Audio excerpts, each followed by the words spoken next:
नमस्कार फ्रेंड्स, मैं हूं नेहा। स्वागत है आपका इस नेहा में। तो जैसे कि आज 1 मार्च 2019 है, तो आज जो है मंथ का फर्स्ट दिन है, पहला दिन है। तो आज से जो है मैंने लाइब्रेरियन ग्रेड थर्ड एग्ज़ाम जो होने वाली है, जिसका नोटिफिकेशन जो है जून 2018 में आया था, तो इसकी मैंने जो तैयारी है करवाना स्टार्ट आज से कर दिया है। तो इसका जो सबसे पहले जो एनालिसिस करेंगे तो वो होगा सिलेबस का, कि पहले देखेंगे कि सिलेबस में क्या क्या है। और तो उसके अकॉर्डिंग मैं आपको बताऊंगी कि आपको कैसे क्या है कि राजस्थान जीके वगैरह की आपको कैसे स्मार्ट स्टडी करनी है। और जो आपका खुद का जो है लाइब्रेरियन का कोर्स का, तो वो क्या क्या चीज़ें आएंगी। तो उसमें मैं आपको एक बुक का रिव्यू दूंगी कि आपको उसको कैसे क्या पढ़ना है। तो आप उसको देख के थोड़ा अंदाज़ा लगा पाएंगे कि क्या ये बुक रेलेवेंट है या नहीं है। और राजस्थान जीके के लिए मैं आपको बेस्ट से बेस्ट एक वे बताऊंगी कि आप इस तरह से जो है आप 100 में से जो है 85 प्लस इजीली जो है आप स्कोर करोगे। तो चलिए स्टार्ट करते हैं आज का वीडियो। तो ये है आपकी एग्ज़ाम की स्कीम। पुस्तकालय अध्यक्ष ग्रेड थर्ड सीधी भर्ती 2018। ठीक है। तो इसमें राजस्थान जीके के जो मार्क्स है 100 में से है, मतलब इसके 50 क्वेश्चन आएंगे। ठीक है।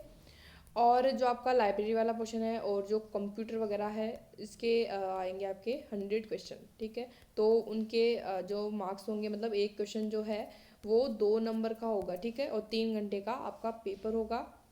तो जैसे कि आपको मिलेंगे 150 क्वेश्चन करने हैं आपको 180 मिनट में। ठीक है। तो ये है पहले ब्रीफ में। फिर से उसके बाद जो है, जैसे राजस्थान जीके है कि राजस्थान का जो हिस्ट्री है वो, उसके बाद है कला संस्कृति, उसके बाद जोग्राफी वगैरह। तो इन सबको हालांकि आपने इतने दिन से जून में वैकेंसी निकली हुई है, आपने पढ़ा है, लेकिन जैसे आपने कुछ तो अपना बेस क्लियर किया ही होगा। उसके बाद जैसे कि मैं आज बताने वाली हूँ आपको कि आपको राजस्थान जीके की स्मार्ट स्टडी कैसे करनी है। आपको पता होगा कि आरएसएस बोर्ड जो है कि राजस्थान कर्मचारी चयन बोर्ड, तो वो लेटेस्ट अभी 2018 में और अभी जो एग्ज़ाम हुई थी सुपरवाइज़र की, तो लगभग 15 से 20 एग्ज़ाम करवा चुका है। 15।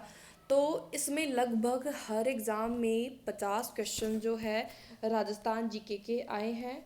और जैसे एक एग्ज़ाम हुई फर्स्ट 2018 के अंदर, तो उसमें जो क्वेश्चन आए तो कम से कम 2-3 क्वेश्चन फिर से सेकंड एग्ज़ाम में रिपीट हुए।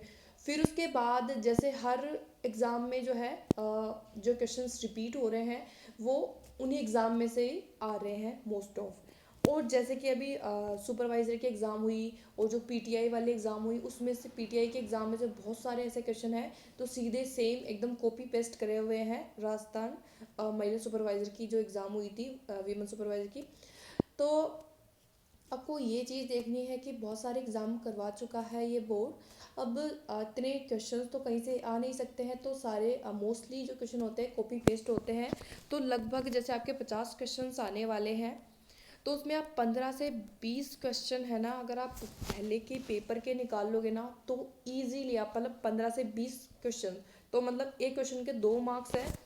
तो आप लगा लो कि अगर 20 से 2 तो 40 मार्क्स। ठीक है। अगर 15 से अगर करते हैं तो 30 मार्क्स तो आपके फ्री के आ जाएंगे। ठीक है। अगर आपको ट्रस्ट नहीं है कि ये मैं बता रही हूँ गलत है, तो इसके रिगार्डिंग मैंने 2 वीडियो बना रखे हैं जिनमें मैंने फुल प्रूफ के साथ बताया है कि जो वीमेन सुपरवाइज़र में जो एग्ज़ाम में क्वेश्चंस आए थे वो same as it is PTI exam में आ रखे थे। कम से कम 5 से 6 प्रश्न थे। और भी जो अलग अलग एग्ज़ाम थी उनके भी जो क्वेश्चन थे वो कॉपी पेस्ट हो रखे थे। तो इनका जो मैं वीडियो का लिंक जो है वो मैं प्रोवाइड करवा दूंगी, और मैं अभी आपको थंबनेल भी शो कर दूंगी कि आप ये वाला वीडियो देख सकते हैं। तो जैसे कि मैंने आपको बता दिया, आप सारे पेपर जो है सॉल्व करें कि जैसे पीटीआई का हो गया, क्योंकि ज़रूरत है नहीं, जैसे आप लाइब्रेरी का एग्ज़ाम दे रहे हो तो ऐसा तो है नहीं कि आपने पीटीआई का एग्ज़ाम भी दिया होगा या फिर आपने जो संगणक का एग्ज़ाम हुआ होगा वो दिया होगा। क्योंकि मोस्ट ऑफ जो लोग करते हैं कि एक चीज़ करते हैं, जैसे लाइब्रेरी का एग्ज़ाम हुआ है तो वो क्या काम करेंगे, प्रीवियस पेपर उठाएंगे किसका, लाइब्रेरी का, और वो लाइब्रेरी का पेपर ही सॉल्व कर देंगे। हाँ भाई हो गया। लेकिन ये बात नहीं है कि जैसे कि पोर्शन है किस चीज़ का, राजस्थान जीके का, तो ऐसा तो है नहीं खाली जो सिमिलर है सिमिलर पोर्शन है वो खाली लाइब्रेरियन के एग्ज़ाम में होगा। हालांकि जो सारी एग्ज़ाम हो रही है जो चयन बोर्ड करवा रहा है राजस्थान, तो उसी में सब में राजस्थान जी के कॉमन है, तो ये बात आप ध्यान रखें। तो आपको सभी पेपर तो सॉल्व करने हैं। अगर आपको फ्री के अगर आपको 30 नंबर चाहिए, कम से कम आपको 15 अगर क्वेश्चन अगर फ्री में करने हैं, जैसे कि अगर आप 15 पेपर भी सॉल्व कर लेते हैं जो भी लास्ट अभी हुए हैं, तो इनमें कम से कम कितने पेपर होंगे कि 50 तो कम से कम एक एग्ज़ाम में आए हैं। तो अगर 15 से आप मल्टीप्लाई करोगे तो आप 750 अगर क्वेश्चन निकाल लेते हो, ठीक है, 750 अगर क्वेश्चन आप निकाल लेते हो अच्छे से एक दो बार, तो इसके में आपकी प्रोबेबिलिटी जो है वो ये है कि आप इजीली 15 से 20 क्वेश्चन तो ऐसे ही टिक करके आ जाओगे, क्योंकि आपने एग्जैक्ट वो क्वेश्चन पढ़ रखे हैं, उस सेम ऑप्शन आपको मिलेंगे। और ये कंफर्म है, ये बात तो आप ज़रूर जान लें। तो अभी मैं आपको एक बता देती हूँ जो आपको वीडियो देखने हैं। तो ये जो पिक है इस तरह का आपको थंबनेल दिखेगा वीडियो पे। तो हालांकि ये पार्ट 2 का है, लेकिन सेम ही एज इट इज़ मैंने ये थंबनेल जो पार्ट 1 का भी है, तो आप ये दोनों वीडियो देखेंगे। हालांकि बहुत कम ड्यूरेशन के है, बहुत छोटी छोटी वीडियो हैं, तो आप जल्दी से आपको आइडिया लग जाएगा। तो अगर जो वो दोनों वीडियो हैं जिनका मैंने पिक दिखाई आपको, तो वो उन दोनों के जो लिंक है वीडियो के वो मैं आपको डिस्क्रिप्शन बॉक्स में दे दूँगी, तो आप वहाँ जाके क्लिक करके वो वीडियो देख सकते हैं। इन वीडियो को देखने के बाद आपको श्योर होके बताना है कि क्या जो मैंने आपको इन्फॉर्मेशन दी है वो सही है या नहीं है। अगर फिर भी आपको कोई क्वेरी रहती है तो आप खुद जो है पेपर डाउनलोड करके मैचअप करके देख सकते हैं कि हाँ ये बात कहाँ तक सही है। क्योंकि मैं नहीं चाहती कि आप जो है पेपर देने के बाद आपको कोई भी आई थिंक रिग्रेशन हो, कोई भी पछतावा हो कि काश मैंने कुछ पेपर सोल्व कर लिए होते जो कि बोर्ड ने करवाए हैं। तो वो चीज़ है। आपको किसी भी चीज़ की ज़रूरी नहीं है कि आप लाइब्रेरियन कर रहे हैं, आप राजस्थान जी के लिए तैयारी कर रहे हैं, तो आप इस तरह की स्मार्ट स्टडी करेंगे तो वो आपको बहुत हेल्प रहेगी। तो अभी जो राजस्थान जीके के अलावा जो आपका सिलेबस है, तो इन चीज़ों को आप अगर बाहर से अगर कोई बुक लाके पढ़ रहे हैं तो भी खैर अच्छा ही है। लेकिन अगर आपके पास कोर्स की अपनी खुद की, जैसे आपने कोर्स किया, अगर उसकी खुद की बुक्स अगर आपके पास है तो वो ज़्यादा बेटर रहेगा। और जो कंप्यूटर का है, तो इसमें कंप्यूटर को आपको कोई ऐसे डिटेल पढ़ने की नीड नहीं है, आप सीधे इसके मॉक टेस्ट करें। क्योंकि अगर आप लाइब्रेरियन जो आपने कोर्स किया होगा तो आपको नॉर्मली आजकल तो हर किसी को RSCIT कर रखी है, तो होती ही है। लेकिन इनके आपको मैं जो भी इम्पोर्टेंट है वो पहले कुछ पॉइंट्स बता दूंगी, उसके बाद आपके सीधे जो है कंप्यूटर के लिए तो आपके मॉक टेस्ट आएंगे। और इससे पहले जैसे मैं एक टॉपिक है ये लाइब्रेरी क्लासिफिकेशन एंड कैटलॉगिंग।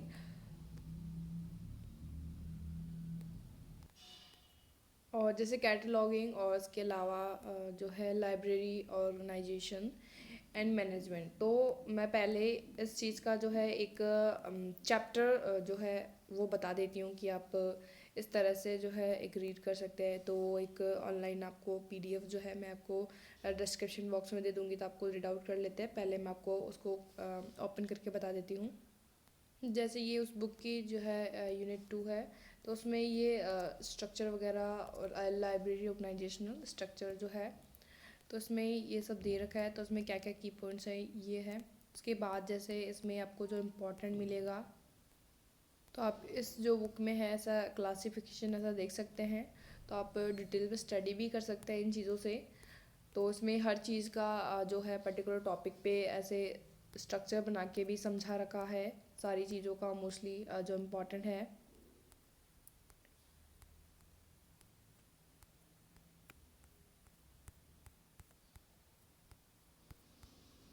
तो ये बुक आप एक बार रीड आउट ज़रूर करिएगा। हालांकि ये अभी मैं आपको जो बताने वाली हूँ खाली यूनिट 2 ही है, तो सॉरी एक ही यूनिट है, तो पहले आप इसको देखें। और मुझे एक बात ये भी बताएं कि आप इसको हिंदी मीडियम में पढ़ने वाले हैं या इंग्लिश मीडियम में। तो ये चीज़ है, ताकि आप अगर हिंदी मीडियम के अगर ज़्यादा रहेंगे तो मैं आपको जो ज़्यादा ऐसे इस तरह के जो प्रोवाइड करवा दूँगी, तो मैं हिंदी मीडियम मैं ज़्यादा करवा दूँगी। और वैसे जो मोस्टली अगर सही कंटेंट मिलता है वो इंग्लिश लैंग्वेज में ज़्यादातर मिलता है, तो ये बात भी आप जान लें। तो इसको एक बार आप अच्छे से रीड आउट करें, ताकि आपको ये सही लग रहा है या नहीं लग रहा, सफिशिएंट है या नहीं है। तो जैसे कि आज फर्स्ट दिन है तो मैंने आपको ब्रीफ रिव्यू दिया है कि आप इस तरह से अपनी स्मार्ट स्टडी कर सकते हैं, क्योंकि आपका जो नोटिफिकेशन जून में ही आ गया तो लगभग आपने 6 महीने तो 2018 में कर ली होगी, 2 महीने अब जो है 2019 के चले गए, तो लगभग आपने 7-8 मंथ की तो पढ़ाई कर ही रखी है। तो अब जो कम जैसे दिन बचे हैं आपके एग्ज़ाम को जो होने वाली है, तो आप जैसे आपने अपना कुछ बेस तो क्लियर किया ही होगा, तो अब आपको जो करनी है स्मार्ट स्टडी करनी है, जो भी आपने पढ़ा है उसको यूटिलाइज अच्छे से करना है। तो मैं सोच रही हूँ कि आपके ज़्यादा से ज़्यादा जो है मॉक टेस्ट हो। तो अगर आप चाहते हैं कि किस तरह से पढ़ाई की जाए तो वो आप पहले बता सकते हैं, या फिर जो मैं सोच रही हूँ कि मॉक टेस्ट जो है आपको पहले करवाए जाएं। तो एक चीज़ जो जो है कि जैसे मैंने आपको बताया कि पहले के जो वीडियोज़ आप देखें, उसके बाद जो है जो पेपर हुए हैं या तो आप खुद सॉल्व करें उनको, या फिर मैं 1 बाय 1 जैसे कि एक एक जैसे आज जो है सॉल्व करवा लिया एलडीसी का, उसके बाद जैसे संगणक का कर लिया, आईए का कर लिया, टीए का कर लिया, इस तरह से एक एक आपको डे बाय डे एक एक पेपर सॉल्व कराया जाएगा। तो मोस्टली 15 से 20 दिन में सारे पेपर क्लियर हो जाएंगे। तो एक तो आपको पता चल जाएगा कि मेरे को जो मैंने पढ़ा है वो कितना क्या आ रहा है, या फिर आप खुद भी जो है डाउनलोड करके और आप उनके क्वेश्चन आंसर लगा सकते हैं। और सबसे पहली बात तो ये है कि अगर आप कोई बुक लेने जाएंगे कि जिनमें ये क्वेश्चन छपे हुए हों, तो नई एक बात तो ये है कि आपको नहीं मिलेगी, क्योंकि अभी लेटेस्ट एग्जाम हुई है। अगर मिल भी जाएंगे तो मोस्टली हो सकता है कि उनमें मिस्टेक्स हो, तो आपको वो चीज़ ध्यान रखनी है। क्योंकि अगर आप सीधा पेपर डाउनलोड करोगे, जो मास्टर पेपर जो वेबसाइट पर दिया गया है वो, और अगर आप आंसर की से मैच करके अगर खुद कर लेते हैं तो ज़्यादा बेटर रहेगा, क्योंकि आपको जो है मिस्टेक्स या फिर मिस प्रिंट कम मिलेगा कि ए है बी है आंसर। तो ये चीज़ है। तो अभी मैं जैसे अभी स्ट्रेटेजी जो अपनी रहेगी इस एग्ज़ाम को लेकर, तो मैं कल से जो आपका लगभग उसमें 50 क्वेश्चन तो मिनिमम रहते ही हैं हर किसी पेपर में जो हुआ है। तो आपके डेली जो चलेंगे 50 क्वेश्चन राजस्थान जीके के होंगे, और एक्स्ट्रा जो रहेगा वो आपका रहेगा कंप्यूटर का। और जैसे आप एक बार ये इस तरह की आप बुक रीड आउट करें, फिर उसके बाद अपना फीडबैक बताएगी किस तरह की थी। तो मैं इन बुक्स में से आपके क्वेश्चन भी बना के आपको मॉक टेस्ट में ऐड कर दूंगी। और इसके अलावा जो है अपने लाइब्रेरी का जो पेपर पहले हुआ है अभी, तो वो तो आपने सॉल्व किया होगा, तो उसके भी आपके क्वेश्चन जो है ऐड रहेंगे। तो सबसे पहले जो है अपन जो लास्ट ईयर जो भी हर एग्ज़ाम में राजस्थान जीके का पेपर हुआ है वो सारा डिस्कस करेंगे। तो आप पहले जैसे कि मैंने बताया कि आपको वो वीडियो देखनी है, फिर आपको देखना है कि हाँ ये कंटेंट सही है नहीं है, तो उस तरह से आपको पूरा देखना है। और ये वीडियो कैसे लगी ये आपको बतानी है, और आपको आगे इस तैयारी के रिगार्डिंग जो भी आपको सजेशन देने हैं तो आप दे सकते हैं, क्योंकि कल से जो है तैयारी एकदम अच्छे से चलेगी, और डे बाय डे आपके वीडियोज़ आपके एग्ज़ाम तक चलते रहेंगे। तो एक बार राजस्थान जीके के बारे में आपको कौन सी बुक पढ़नी चाहिए, ठीक है। तो मैं हालांकि किसी गाइड का नाम नहीं बताऊंगी कि किसी ऑथराइज पब्लिशर की आप बुक पढ़ें। मैं बताऊंगी कि आप जो राजस्थान बोर्ड की जो बुक्स है सामाजिक विज्ञान की, सोशल साइंस की जो 10th क्लास की बुक है, एक बार आप वो पढ़ सकते हैं। या फिर वो राजस्थान जी के नाम से एक बुक जो अलग से चलती है, तो वो आप प्रीफर कर सकते हैं। जो स्कूल्स में चलती है वो आप ध्यान रखें, ऐसे नहीं, क्योंकि उनमें ऑथेंटिक डाटा होता है तो वो ज़्यादा बेटर रहता है। तो मैं आपको वो बुक बता देती हूँ। तो यह है सामाजिक ज्ञान की कक्षा 10 की बुक्स, ठीक है। इसमें तो इस बुक में जो ये पीडीएफ है इसमें आपको 28 पेज से जो है राजस्थान के बारे में मिलेगा। तो इसमें आपको अभी तो इनके बारे में जो है वो दे रखा है। इसके अलावा जो आप प्रजामंडल के बारे में हर जो मोस्टली जो चीज़ें हैं हिस्ट्री और कला संस्कृति के बारे में, वो सारा इम्पॉर्टेंट डेटा आपको इस बुक में मिल जाएगा। तो पहले आप ये बुक भी साथ में रीड आउट करें तो ज़्यादा बेटर रहेगा। तो इस बुक का लिंक भी जो है मैं आपको डिस्क्रिप्शन बॉक्स में दे दूँगी, ताकि आप ये डाउनलोड करके देख पाएँ अगर आपके पास ये बुक नहीं है। अगर आपके पास बुक है तो बहुत ही अच्छी बात है। तो जैसा कि मैंने आपको जो बुक बताई, एक तो लाइब्रेरी के लिए मैंने खाली एक चैप्टर बताया है, पूरी बुक नहीं है वो, तो आप उसको रीड आउट करें। और जो राजस्थान जीके के लिए मैंने जो 10th क्लास की बुक दी है वो बताई है मैंने। और इसके अलावा जो जैसे पेपर जो हैं पहले के तो उनको आप देख सकते हैं। उसके रिगार्डिंग जैसे मैंने आपको वो वीडियो बताया है, तो आप पहले वो देखिए, उसके बारे में आपको पता चल जाएगा। और राजस्थान प्रजामंडल वगैरह के याद करने के लिए भी मैंने कुछ ट्रिक्स बना रखी है, तो वो भी आप देख सकते हैं। और तो आपको ये कैसी लगी वीडियो, तो ज़रूर बताएं। और अगर आप इसी तरह अगर आप भी तैयारी करना चाहते हैं लाइब्रेरियन की, तो आप मुझे सजेस्ट भी कर सकते हैं कि कौन सा टॉपिक मुझे पहले करवाना चाहिए, या फिर मुझे टॉपिक के अकॉर्डिंग या आपको जो तैयारी स्टार्ट करवानी चाहिए पहले मॉक टेस्ट से।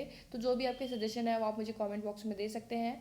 और ये वीडियो कैसी लगी ज़रूर बताएं मुझे। और अगर आपको वीडियो अच्छी लगी है तो लाइक करें, और अगर आप पहली बार इस चैनल पर आए हैं तो सब्सक्राइब करें, बेल आइकन प्रेस करें, ताकि आपको रोज़ आने वाली वीडियोस की नोटिफिकेशन टाइम पर मिल जाए। और वीडियो अच्छी लगे तो लाइक करें, और जो भी लाइब्रेरियन की तैयारी कर रहे हैं तो आप उनको शेयर भी कर सकते हैं ये वीडियोस।